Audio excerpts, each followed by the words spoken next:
Hello मेरे प्यारे charts and candles. आज हम एक इंटरेस्टिंग जर्नी पर निकलने वाले हैं स्टॉक मार्केट की दुनिया में। तो चलिए शुरू करते हैं अपना बेसिक्स क्लास।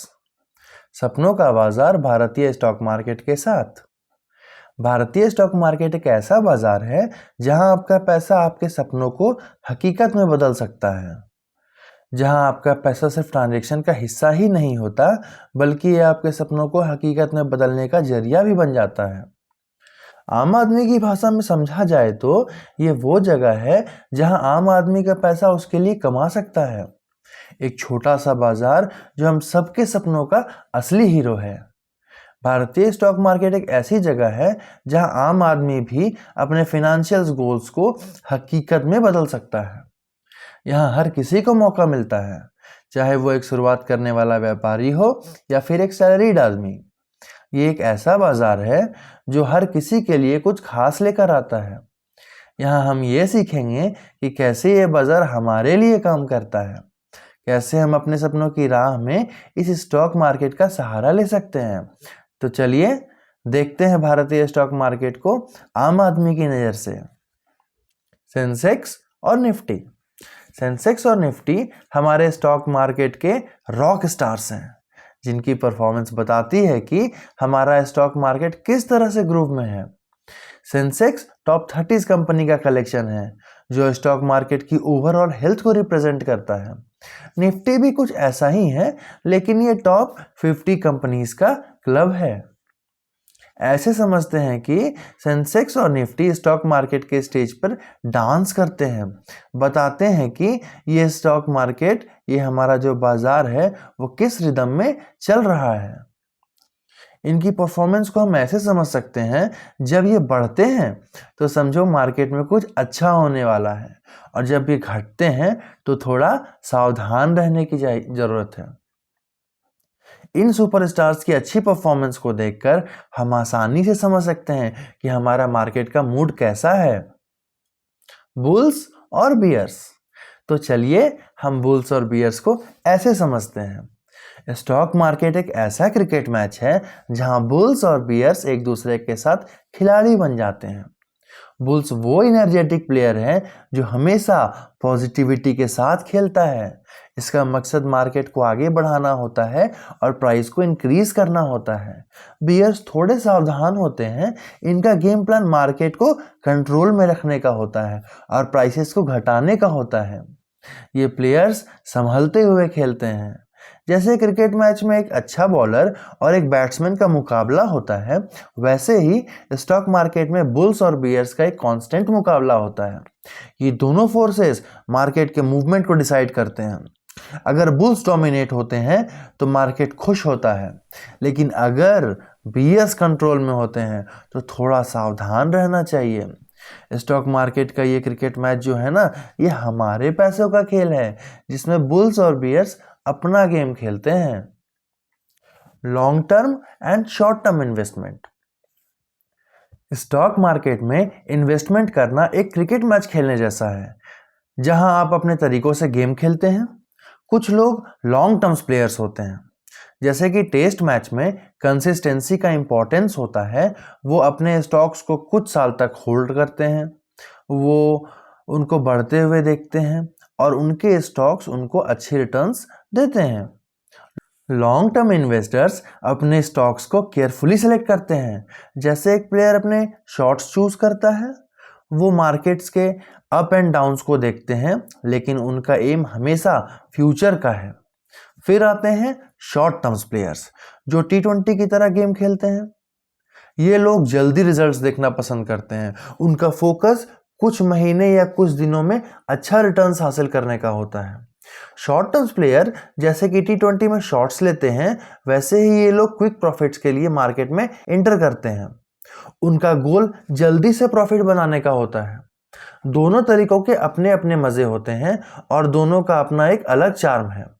आपको डिसाइड करना है कि आपको कौन सा स्टाइल प्लेयर पढ़ना पसंद है, एक धोनी या एक विराट कोहली। बात बाकी तो आप खुद ही समझदार हैं। रिस्क और रिवॉर्ड्स। तो आइए इसको समझते हैं। स्टॉक मार्केट में एंटर करने का मजा जिंदगी के क्रिकेट मैच की तरह होता है, फुल ऑफ सरप्राइजेस, चैलेंजेस और एक्साइटमेंट। यहाँ भी जैसे हर बॉल का अनप्रेडिक्टेबल नेचर होता है, वैसे ही स्टॉक्स के प्राइस भी कभी हाई कभी लो होते हैं। इसमें रिस्क छुपे होते हैं, जैसे कि क्रिकेट मैच में अनएक्सपेक्टेड विकेट गिर सकते हैं। लेकिन ज़िंदगी में चैलेंजेस से लड़ना भी बहुत ज़रूरी है। स्टॉक मार्केट में भी जब आप रिस्क लेते हैं तभी आपको रिवॉर्ड्स मिलते हैं।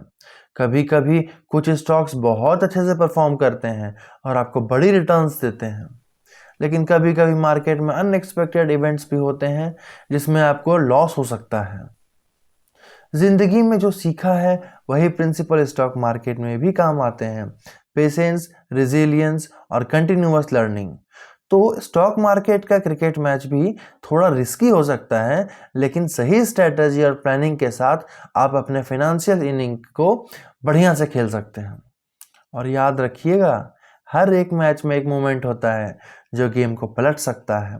वैसे ही स्टॉक मार्केट में भी एक अच्छा इन्वेस्टमेंट आपको फाइनेंशियली पलटवार करने का एक मौका दे सकता है। फंडामेंटल और टेक्निकल एनालिसिस।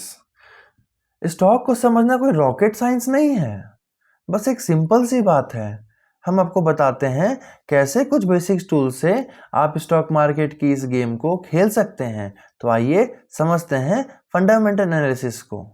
फंडामेंटल एनालिसिस जैसे कि कंपनी की हेल्थ चेक करना हमारे लिए एक सिंपल हेल्थ चेकअप जैसा है। आप देखते हैं कि कंपनी का फाइनेंशियल स्टेटस, डेब्ट और फ्यूचर के प्लान्स क्या हैं। कंपनी का पास्ट परफॉर्मेंस, प्रेजेंट का सिचुएशन और फ्यूचर की प्लानिंग जानने के लिए हम फंडामेंटल एनालिसिस का यूज़ करते हैं। इसमें हम एक कंपनी के फंडामेंटल्स को इवेलुएट करते हैं, जैसे कि एक डॉक्टर पेशेंट की हेल्थ चेक करता है। फिर आते हैं हमारा अगला टूल, टेक्निकल एनालिसिस। ये कुछ सिंपल से ग्राफ्स और चार्ट्स का यूज़ करता है। जैसे कि हम क्रिकेट मैच में स्टैटिस्टिक्स देखते हैं, वैसे ही प्राइस और वॉल्यूम्स की मूवमेंट को ट्रैक करता है। टेक्निकल एनालिसिस में आपको लगता है कि जैसे आप क्रिकेट मैच के कैप्टन हो, जिसे पता चल रहा है कि कौन से शॉट्स अच्छे हैं और कौन से नहीं। इसमें आपको समझ में आता है कि स्टॉक्स का प्राइस किस डायरेक्शन में जा रहा है। इन दोनों टूल्स का सही तरीके से यूज करके अब एक आम आदमी भी स्टॉक मार्केट के खेल बड़ी आसानी से समझ सकता है। सिंपल सी बात है सर, फंडामेंटल एनालिसिस से कंपनी की हेल्थ चेक करो और टेक्निकल एनालिसिस से स्टॉक की बैटिंग परफॉर्मेंस देखो। New listing, IPO. Stock market में नए प्लेयर्स आते हैं और ये उनके लिए एक नया चैप्टर शुरू होता है। जैसे कि कोई नया प्लेयर क्रिकेट टीम में एंटर करता है, वैसे ही आईपीओ भी स्टॉक मार्केट में एंटर करता है। ये नए प्लेयर्स अपने पहले दिन से ही कुछ खास होते हैं और हम इन्हें इनिशियल पब्लिक ऑफरिंग आईपीओ कहते हैं। आईपीओ एक ऐसा इवेंट होता है जहां कंपनी अपने शेयर्स पब्लिक के लिए पहली बार ऑफर करती है। आईपीओ के दिन हर कुछ अलग होता है। इन्वेस्टर्स ईगरली वेट करते हैं, जैसे कि क्रिकेट मैच में ओपनिंग बॉल का इंतजार होता है। ये दिन कंपनी के लिए इम्पोर्टेंट होता है और इन्वेस्टर्स के लिए भी, क्योंकि इसी दिन से उन्हें उस कंपनी के साथ एक नया कनेक्शन बनाना होता है। आईपीओ के दिन नए प्लेयर्स यानी नए स्टॉक्स मार्केट में आते हैं और उनकी पहचान होती है। इन स्टॉक्स को देखकर इन्वेस्टर डिसाइड करते हैं कि क्या वो उनके टीम में फिट होंगे या नहीं। तो स्टॉक मार्केट के ये नए प्लेयर्स, जैसे कि आईपीएल के नए टैलेंट्स मार्केट में धमाल मचा देते हैं। आईपीओ के दिन का माहौल भी कुछ खास होता है, जिसे देखकर इन्वेस्टर्स का दिल भी तेज धड़कता है। एनएससी और बीएससी। एनएससी क्या हुआ सर? National stock exchange. और बीएससी बॉम्बे स्टॉक एक्सचेंज। तो चलिए इसको मजेदार तौर पर समझते हैं। एनएससी और बीएससी दोनों ही भारत में स्थित प्रमुख शेयर बाजारों में से हैं। इमेजिन करें कि एनएससी और बीएससी एक बड़ा खेल है, जिसमें कंपनीज अपने शेयर्स लेकर आते हैं और लोग उन्हें खरीदते हैं। हर शेयर एक टिकट है जो आपको एक कंपनी के साथ ऑनरशिप का सर्टिफिकेट देता है। एनएससी को एक डिजिटल बाजार समझें, जहां पर शेयर्स ऑनलाइन खरीदने और बेचने का खेल होता है। यहाँ पर कंप्यूटर और इंटरनेट का यूज होता है और बहुत सारे लोग ऑनलाइन इस खेल में हिस्सा लेते हैं। एनएससी भारत की सबसे बड़ी स्टॉक एक्सचेंज है।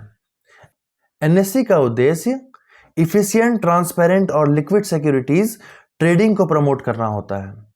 इसलिए मेनली इलेक्ट्रॉनिक ट्रेडिंग होता है, जिसे NEAT, national exchange of automated trading platform execute किया जाता है।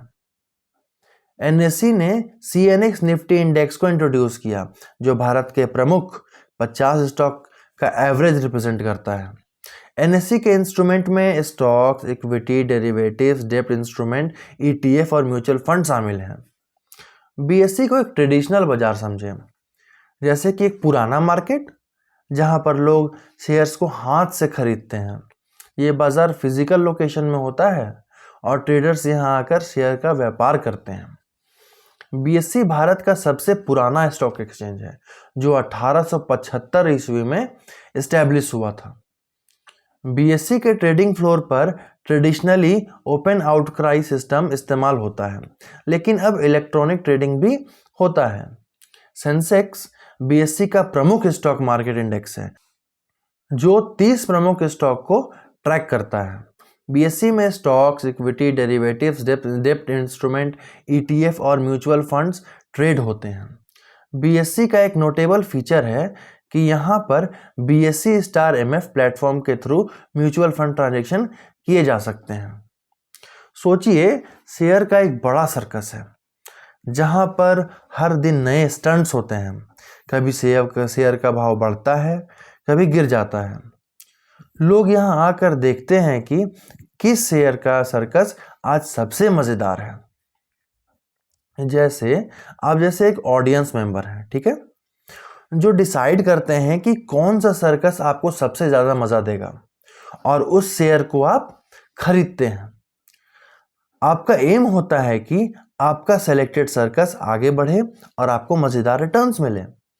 तो एनएससी और बीएससी एक मजेदार खेल है, जहां पर कंपनीज और इन्वेस्टर एक साथ फिनेंशियल सर्कस में हिस्सा लेते हैं। इसमें थोड़ा रिस्क तो होता है, लेकिन समझदारी से खेलने पर मजा और मुनाफा दोनों मिल सकता है। एनएसडीएल और सीडीएसएल। एनएसडीएल क्या है? National security depository limited. और सीडीएसएल क्या है? Central depository services limited. तो चलिए इसको भी समझते हैं हम लोग मजेदार भाषा में। एनएसडीएल और सीडीएसएल एक तरह के सेफ्टी वॉल्ट्स हैं, जो आपके फाइनेंशियल एसेट्स को सुरक्षित रखने का काम करते हैं। ये दोनों डिपॉजिटरीज हैं, जहां पर आपके शेयर्स, बॉन्ड्स और डेरिवेटिव्स सुरक्षित तौर पर स्टोर होते हैं। एनएसडीएल को सोचिए एक डिजिटल सेफ्टी लॉकर की तरह, जहां पर आपके शेयर्स और सिक्योरिटीज इलेक्ट्रॉनिक फॉर्म में सुरक्षित होते हैं। ये आपको फिजिकल सर्टिफिकेट की चिंता से बचाता है, क्योंकि यहां से सब कुछ इलेक्ट्रॉनिक फॉर्म में रखा जाता है। सीडीएसएल भी एक सुरक्षा का भंडार है, जहां पर आपके फाइनेंशियल एसेट को स्टोर किया जाता है। इसमें आपके शेयर्स को डिमैटेरियलाइज्ड फॉर्म में स्टोर किया जाता है, जो कि पेपरलेस होता है। अगर आप अपने शेयर को किसी दूसरे व्यक्ति को ट्रांसफर करना चाहते हैं, तो एनएसडीएल और सीडीएसएल इसमें एक मैजिक का काम करता है। आपके शेयर्स को इलेक्ट्रॉनिकली ट्रांसफर करना आसान हो जाता है, जिससे आपको फिजिकल डॉक्यूमेंट्स भेजने की जरूरत नहीं होती। तो एनएसडीएल और सीडीएसएल एक तरह के डिजिटल वॉल्ट्स हैं, जहां पर आपके फाइनेंशियल एसेट्स सुरक्षित रखने का काम होता है। इनके यूज करने से आपको सिक्योरिटी और शेयर्स के ट्रांजैक्शन में मदद मिलता है। आपका अपना स्टॉक मार्केट। स्टॉक मार्केट एक ऐसा जगह है जहां आपको अपना क्रिकेट टीम बनाने का मौका मिलता है। आप डिसाइड करते हैं कौन सा प्लेयर आपके टीम में होगा, कौन सा स्टॉक आपके पोर्टफोलियो में होगा। जैसे एक क्रिकेट टीम में डाइवर्स प्लेयर्स होते हैं, वैसे ही आपकी पोर्टफोलियो में भी डाइवर्स स्टॉक होते हैं। आपके टीम में वो प्लेयर्स होते हैं जो आपको फ्यूचर्स में अच्छे रिटर्न्स दे सकते हैं। आप डिसाइड करते हैं कि कौन सा स्टॉक आपके फिनेंशियल गोल्स के साथ फिट होगा। हर एक स्टॉक एक प्लेयर की तरह होता है, जिसका अपना एक यूनिक स्किल सेट होता है। आपको डिसाइड करना होता है कि आपकी टीम में कौन सा कॉम्बिनेशन सबसे पावरफुल होगा। आप अपनी टीम को मैनेज करते हैं, उसके परफॉर्मेंस को ट्रैक करते हैं, और अगर कोई प्लेयर आपकी एक्सपेक्टेशन को मीट नहीं करता तो आपको डिसाइड करना पड़ता है कि उसे टीम से बाहर निकालना चाहिए या नहीं। जैसे एक क्रिकेट कैप्टन अपने टीम को स्ट्रैटेजिकली मैनेज करता है, वैसे ही आप भी अपने स्टॉक्स को केयरफुली सेलेक्ट करते हैं और उनको अपने फाइनेंशियल गेम में सही तरीके से इंटीग्रेट करते हैं। स्टॉक मार्केट आपका अपना खेल है और आपको ही डिसाइड करना पड़ता है कि कौन सा प्लेयर आपकी टीम में शामिल होगा, कौन सा स्टॉक आपके फाइनेंशियल जर्नी को सपोर्ट करेगा। मैंने इस इंट्रोडक्शन क्लास में कुछ इंपॉर्टेंट पॉइंट्स को टच किया है। अगले वीडियो में हम सारे पॉइंट्स को अलग अलग करके डीप में समझेंगे। तो कमेंट में बताइएगा कि आपका इंट्रोडक्शन क्लास कैसा लगा। धन्यवाद।